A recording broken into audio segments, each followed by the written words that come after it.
안녕하세요. KN솔루션에서 유동해석을 담당하고 있는 배영환 대리입니다. 이번 웨비나에서 제가 발표할 내용은 솔리드웍스 플로우 시뮬레이션을 이용한 유동해석 사례가 되겠습니다. 발표 내용으로는 유동해석의 필요성, 유동해석의 진행 방식, 세 가지 사례를 발표하는 순서로 진행하겠습니다. 유동해석이 왜 필요한가에 대해서 말씀을 드리겠습니다. 먼저 실험을 위한 모형 제작, 계측 장비 등 유동현상을 관측하는 과정에서 많은 인적, 물적 자원을 요구하지 않는다는 점이 있습니다. 장시간에 걸친 넓은 영역에서의 유동현상을 모사하기 위해서는 CFD 또한 많은 컴퓨팅 파워와 시간을 요구할 수 있으나 풍동시험을 통해 실험적으로 접근하는 것보다 훨씬 효율적인 경우가 많습니다. 유동현상을 관찰하는 과정에서 유동조건, 형상조건과 같은 실험조건을 변경하기가 상대적으로 용이하기 때문에 실험에 비해서 쉽게 다양한 조건에서의 유동장에 대한 정보를 얻을 수 있습니다. CFD를 통해 얻은 유동장의 수치 결과는 언제든 가시화가 가능하며 이를 이용하여 유동의 자세한 특성을 파악할 수 있다는 점도 있습니다. CFD 해석의 메커니즘입니다. 처음에는 해석용 모델을 직접 제작하시거나 혹은 제공받은 모델의 단순화 작업을 진행하시게 되고 메쉬 작업 및 경계 조건을 설정하는 것까지가 프리프로세스 과정입니다. 솔빙 과정을 통해 프리프로세스에서 설정한 조건으로 해석을 진행하게 되고 솔빙 과정이 끝마치게 되면 필요한 결과값 및 이미지를 생성할 수 있으며 이것이 포스트 프로세스 과정이 되겠습니다. 첫 번째로 검사 장비 내부 기류 해석에 대한 내용이 되겠습니다. 해당 해석 사례는 플로우 시뮬레이션을 이용한 검사 장비 내부의 기류 해석을 진행한 사례입니다. 플로우 시뮬레이션에서 가장 기본적인 유동 해석에 대한 사례이고요. 해당 해석은 검사 장비에서 상부 팬을 이용해 하부 그레이팅으로 공기를 순환시켜주는 목적이 있습니다. 다만 내부 구조가 복잡하기 때문에 발생할 수 있는 유동 정체 구간을 확인하기 위한 해석이 되겠습니다.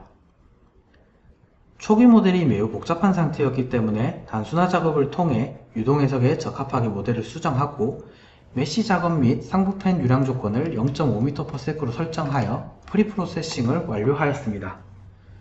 솔빙 과정으로 유동 해석을 진행하고 포스트 프로세싱을 통해 최종 결과에 필요한 결과 자료들을 얻을 수 있었습니다.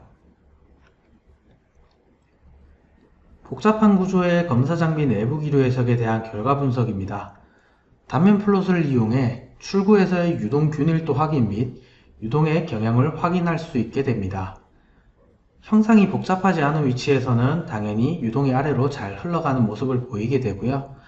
방해물이 존재하는 위치에서는 후류에 와류 현상이 발생하게 될 것을 예측할 수 있게 됩니다. 와류가 생길 수 있는 위치인 장비의 후류 부분을 체크를 해 보았습니다.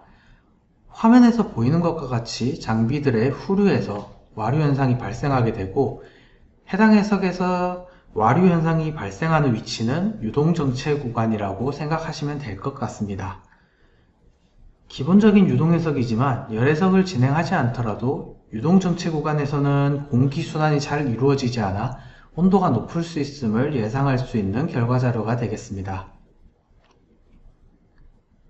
그리고 유동 궤적을 통해 단면 플롯에서 확인한 와류의 위치를 한 번 더 확인하였습니다. 해석을 통한 기류 분석 데이터를 토대로 필요 자료를 도출할 수 있었고요. 해석을 통해 얻은 단면 플롯 및 유동 궤적을 이용하여 업체에서 검증 자료로 활용이 진행된 사례가 되겠습니다.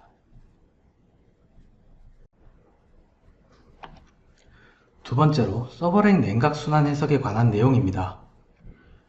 해당 해석 사례는 플로우 시뮬레이션을 이용한 서버렉 냉각 순환 해석 진행 사례이고요. 플로우 시뮬레이션에서는 복합 열 전달 해석에 대한 사례가 되겠습니다. 해당 해석은 밀폐된 케이스 내부의 온도가 발열체에 의해 상승하게 되고 케이스 내부가 고온 상태가 되면 장비의 성능이 저하가 되는 문제가 발생하게 됩니다.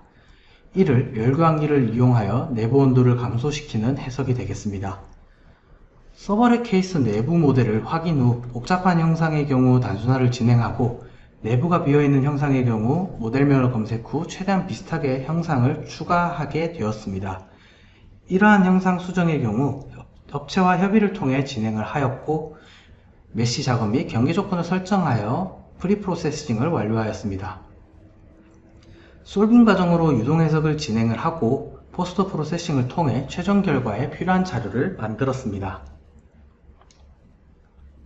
그리고 앞의 경계 조건 설정 중 여론 지정 및 펜에 대한 설정 방식을 조금 더 추가적으로 설명하겠습니다. 여론은 기본적으로 이제 소비 전력에서 70% 정도의 발열량 설정을 요청을 받았기 때문에 70% 정도 소비 전력으로 발열량 설정을 진행하였고, 이제 효율이 확인된 경우에는 효율에 맞추어서 발열량을 설정을 하였습니다. 펜의 경우 모델명을 검색하여서 펜 커브를 작성하여 이제 필요한 모델에 맞춤식으로 설정을 진행해 주었습니다. 장치들의 발열에 의해 케이스 내부의 온도가 높아지게 되며 펜을 통해 내부 강제 순환을 일으켜 장치 온도 및 내부 온도가 냉각이 잘 이루어졌는지가 주요 관점이 되겠습니다. 다만 결과를 분석하기에 앞서 고객의 요청사항은 장치들의 온도보다도 캐비넷 내부 온도가 43도가 넘는 위치가 없는 조건을 중요하게 생각하고 있는 상태였습니다. 해당 단면 플롯에서는 장치들의 경우 온도가 50도가 넘는 부분이 있음에도 불구하고 내부 온도의 경우 43도를 넘는 영역이 없는 것으로 파악되고 있습니다. 유동의 경향을 보았을 때는 펜을 통해 내부 순환이 잘 이루어지는 모습을 보여주고 있습니다. 오른쪽의 표는 장치별 입출구 유속 및 평균 온도를 확인한 결과 자료입니다. 해당 자료는 내부 온도 평가를 위해 장치 주변의 온도를 확인하는 방식으로 요청을 받은 자료가 되겠습니다. 그 중에서 장치 1, 2, 3 위치에서는 높은 온도가 발생하여 43도가 넘어서는 내부 온도 조건이 발생하는 경우가 많았다는 점을 판단하여 펜 출구에서 평균 온도가 이제 가장 높은 온도로 출구 평균 온도가 발산되는 장치 2번에서의 온도가 37.25도이기 때문에 내부 온도가 43도 이상으로 넘어가는 상황은 없을 것으로 판단되어 결과 자료로 사용할 수 있게 되었습니다. 아이소플롯을 이용하여 각 온도별 영역을 확인한 이미지입니다. 28도에서 31도 영역이 많은 부분을 차지하고 있는 것을 확인할 수 있으며 33도에서 36도의 온도로 올라갈수록 영역이 적어지고 이제 장치 주변의 벽면 쪽에서 주로 분포하고 있는 모습을 확인하실 수 있습니다. 그리고 해당 해석에서의 유동 궤적을 통해서 내부의 공기순환이 잘 이루어지고 있는지를 확인한 모습이고요. 실질적으로 이제 유동순환이 이루어지는 모습을 보았을 때 열교환기를 통해서 냉각된 공기가 장치의 냉각을 잘 해주고 그리고 케이스 내부의 온도를 낮추는 데도 도움이 되고 있다는 점을 확인할 수 있었습니다.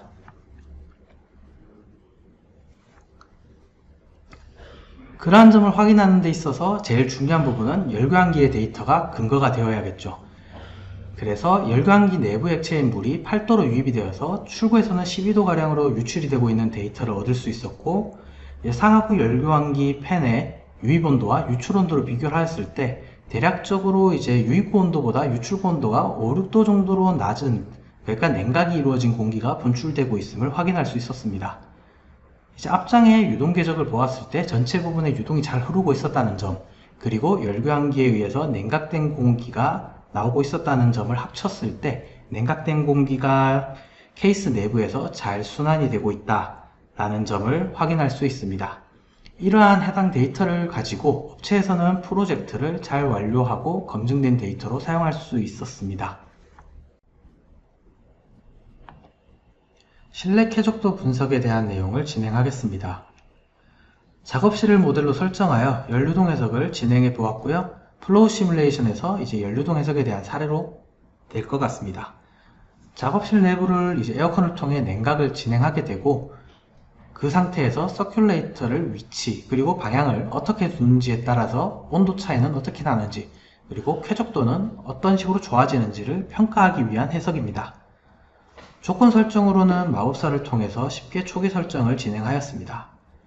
그리고 에어컨의 유속과 분사 공기의 온도를 경계 조건으로 설정하였고 온도 센서가 26도에 도달하면 해석이 정지되도록 설정하였습니다. 이제 서큘레이터 위치 선정을 통해서 케이스를 선정하였는데요. 기본 케이스 1은 서큘레이터 없이 에어컨만 사용한 케이스가 되겠습니다. 그리고 케이스 2는 서큘레이터가 에어컨 방향으로 바람을 분사시켜주는 케이스이고요. 케이스 3은 서큘레이터가 작업실 중앙 위치에서 천장 방향으로 공기를 분사시켜주는 케이스가 되겠습니다. 이렇게 총 3가지 케이스에 대해서 연류동 해석을 진행해 보았습니다.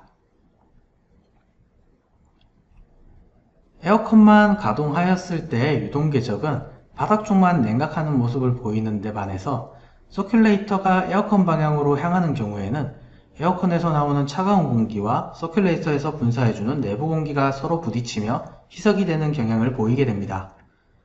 서큘레이터가 천장 방향으로 향하는 경우에는 에어컨만 가동하였을 때 바닥을 우선적으로 냉각하는 부분을 이용해서 서큘레이터를 통해서 더운 공기가 있는 천장 방향으로 분사를 하게 되어 작업실 전체로 공기가 순환되는 경향을 보이게 됩니다. 온도 분포에서 사람이 주로 활동하는 위치 중 컴퓨터 쪽에 있을 때의 단면 플롯입니다. 이 단면 플롯은 에어컨에서 나오는 차가운 공기가 어떤 식으로 사람이 있는 위치에서 영향을 주는지를 확인할 수 있게 됩니다. 에어컨만으로 냉각을 하였을 때는 바닥부터 이제 천천히 냉각이 이루어져 천장까지 가는 모습을 보이고 있고요. 서큘레이터가 존재하는 해석에서는 바닥부터 천장까지 전체적으로 냉각이 이루어지는 모습을 보여주고 있습니다. 그 중에서 천장 방향으로 서큘레이터가 있는 경우에는 바닥이 먼저 냉각되고 천장으로 쏘아주는 경향이 있기 때문에 바닥면이 조금 더 차갑게 나오는 모습을 보이고 있습니다. 작업실의 쾌적도 지표를 확인한 단면 플롯입니다. 쾌적도 지표는 -3에서 3까지의 7단계로 구분이 이루어지고 표에서 나타나는 값들을 참고하시면 될 것 같습니다. 에어컨만 틀었을 때는 바닥과 천장의 쾌적도 차이가 확실히 나는 모습을 보이고 있으며 대체적으로 1.5에서 2 정도의 경향을 보이게 됩니다. 에어컨 방향으로 서큘레이터를 가동한 경우에는 에어컨의 공기가 서큘레이터가 막는 현상이 나오게 되어 사람이 있는 부분까지의 확산은 좀 더디게 나타나게 되고, 천장 방향의 경우에는 바닥에 있는 차가운 공기가 전체적으로 이제 천장으로 차가운 공기를 분사시켜 주기 때문에 순환이 잘 이루어져서 쾌적도가 좋은 모습을 보여주고 있습니다. 쾌적도를 ISO 플롯을 통해 영역으로 나타내서 확인을 하였을 때인데요. 에어컨만 틀었을 때는 확실히 전체적으로 공기가 냉각되지 않아 천장 위치에서 쾌적도가 좋지 않은 경향이 나타나고 있습니다. 그에 반해 서큘레이터를 함께 가동한 상태에서의 쾌적도는 에어컨만 틀었을 때보다는 확실히 균등한 모습을 보이게 되고요. 그리고 수치적 데이터를 수집하기 위해서 3가지 포인트를 선정하여 온도 및 쾌적도에 대한 데이터를 수집하였습니다. 쾌적도는 실내 온도, 기류 속도 등을 종합적으로 평가하여 설정되어지고요. 전체적인 평균 온도 및 쾌적도는 서큘레이터가 천장을 바라볼 때인 케이스 3번이 제일 좋은 경향을 보여주고 있음을 확인하였습니다.